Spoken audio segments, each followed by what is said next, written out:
जय हिंद दोस्तों, स्वागत है आप सभी का अपने YouTube चैनल बिहार शिक्षा प्लेटफॉर्म। इस वीडियो में हम बात करने वाले हैं बीपीएससी टीआरई 3 को लेकर।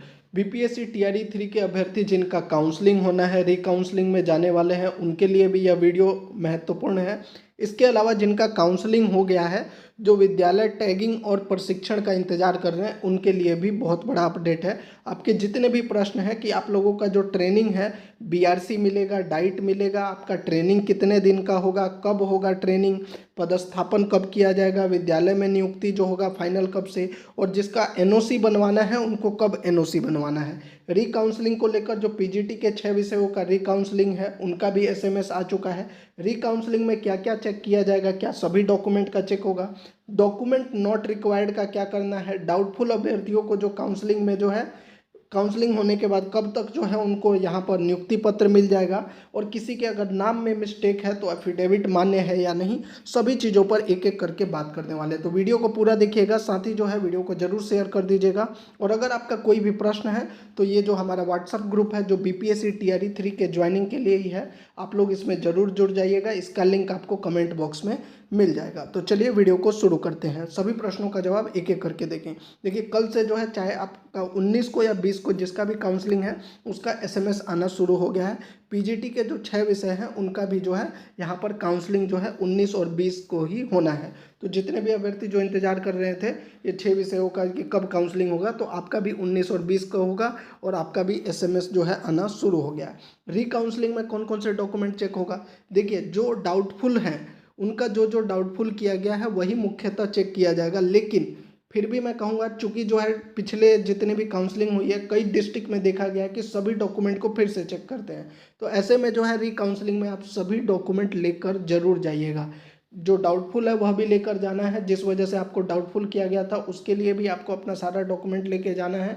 जो आपने फिर से अपलोड किया है उसके बाद आपने डाउनलोड करके वाटरमार्क डॉक्यूमेंट प्लस में उसका एक जेरोक्स और उसका जो है ओरिजिनल कॉपी भी लेके जाना है। सभी डॉक्यूमेंट आप लेकर जाइएगा, ऐसा नहीं कि सिर्फ डाउटफुल वाला, सभी डॉक्यूमेंट आपको लेकर जाना है। ज़्यादातर सिर्फ डाउटफुल वाला चेक करते हैं, लेकिन कहीं कहीं पर जो है सभी डॉक्यूमेंट मांग देते हैं। तो आपको दिक्कत ना हो इसलिए सभी डॉक्यूमेंट आपको लेकर जाना है। डॉक्यूमेंट नॉट रिक्वायर्ड, बहुत से अभ्यर्थी ऐसे हैं जिन्होंने कुछ एक्स्ट्रा डॉक्यूमेंट अपलोड कर दिया था, जिसकी वजह से जो है उनका काउंसलिंग में डॉक्यूमेंट नॉट रिक्वायर्ड लिखा हुआ, उनका जो है अब डॉक्यूमेंट अपलोड का भी ऑप्शन नहीं है, और साथ ही जो है ना ही उनको डाउटफुल किया गया है। अब इन अभ्यर्थियों का लगातार प्रश्न है कि क्या इनको काउंसलिंग में जाना है या नहीं जाना है, क्योंकि जो है इनका एसएमएस भी नहीं है। इसको लेकर मैंने विभाग में संपर्क करने का भी प्रयास किया, कॉल भी किया। इन्होंने पहले कहा कि जाना है काउंसलिंग के लिए, फिर मैंने पूछा कि एसएमएस तो आया नहीं, तो फिर इन्होंने फिर घुमा फिरा के जवाब दिया कि आपको पहले ही पता कर लेना चाहिए था, इंतज़ार करना चाहिए था। इसके अलावा मैंने जो पता किया अभी विभाग की तरफ से, जो भी जानकारी मुझे है, कि जितने अभ्यर्थी जिनका डॉक्यूमेंट नॉट रिक्वायर्ड है, अगर आपका एसएमएस नहीं आता है तो रीकाउंसलिंग में जाने की ज़रूरत नहीं है, क्योंकि आपका जो है सारा डॉक्यूमेंट चेक हो गया है। तो यानी कि आपका डॉक्यूमेंट सही था, बस आपने एक एक्स्ट्रा डॉक्यूमेंट ऐड कर दिया है, इसलिए वहाँ पर डॉक्यूमेंट नॉट रिक्वायर्ड लिखा गया है। तो बाद में जो है विभाग की तरफ से इस पर कुछ ना कुछ जो भी है गाइडलाइन आ जाएगा और आपको नियुक्ति पत्र मिल जाएगा। हालांकि यह मैं आपके ऊपर छोड़ता हूँ कि आपको काउंसलिंग के लिए जाना है या नहीं जाना है। लेकिन जहाँ तक मैंने पता किया, अगर आपका मैसेज नहीं आ रहा है और वहाँ पर डाउटफुल भी नहीं है, उनके लिस्ट में भी नाम नहीं है, तो वहाँ पर तो वो काउंसलिंग आपका दोबारा से करेंगे नहीं। और जब मैंने कॉल पे बात किया इस नंबर पे, मैं आपको दिखा भी देता हूँ, लगभग 1.5 मिनट ही सिर्फ बात हो पाया। इन्होंने ये कहा कि आपको उधर ही अपने काउंसलिंग सेंटर पर पूछना था।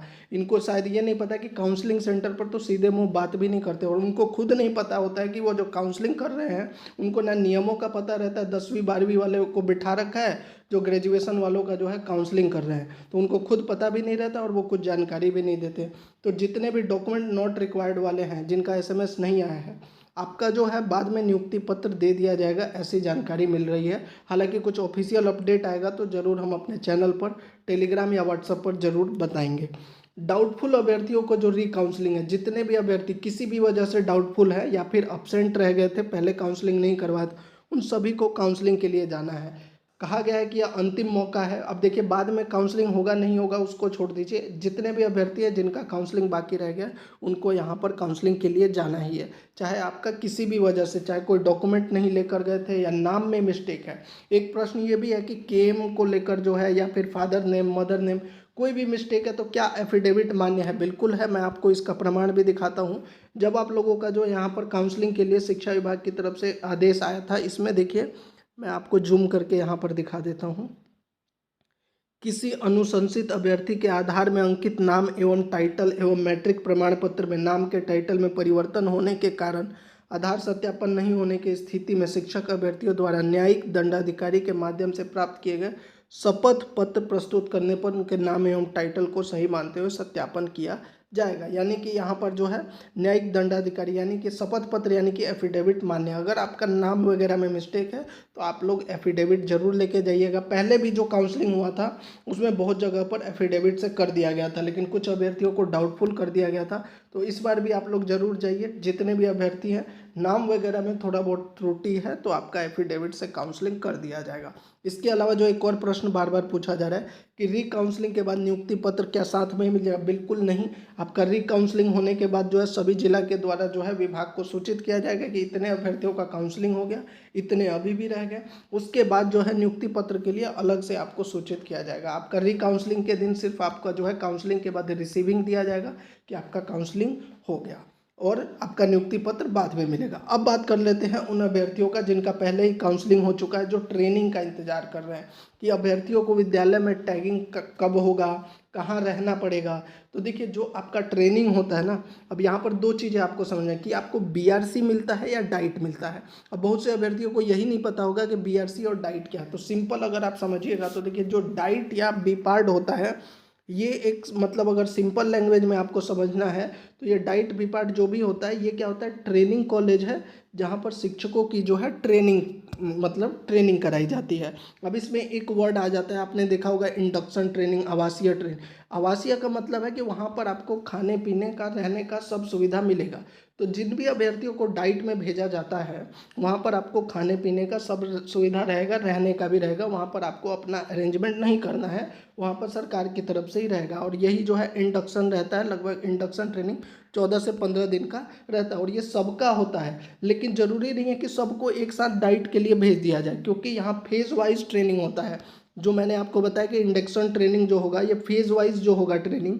अगर आपको डाइट मिलता है तो सारा जो प्रबंध है वह विभाग के द्वारा ही रहेगा। आपका खाना पीना रहने का सब सुविधा यहाँ पर डाइट में आपको मिल जाएगा और ये लगभग 14 से 15 दिन का ट्रेनिंग रहता है। यहाँ पर आपको कुछ भी अरेंज करने का ज़रूरत नहीं पड़ेगा।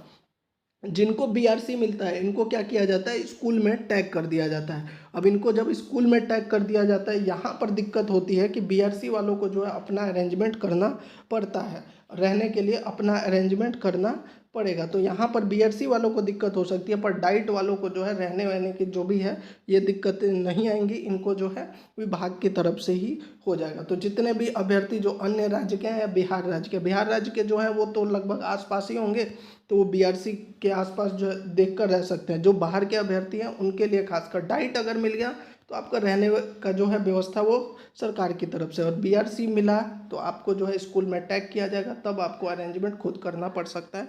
ऐसे में आप लोग अपने साथ कुछ पैसे जरूर लेकर आइएगा। अब यहाँ पर जो एक और प्रश्न आता है कि विद्यालय में पदस्थापन कब होगा। ये जो प्रश्न आता है कि क्या डाइट ट्रेनिंग बीआरसी ये सब करने के बाद होगा, और क्या जिसको बीआरसी मिल गया उसको डाइट जाना है या डाइट वालों को फिर बाद में बीआरसी जाना है या नहीं।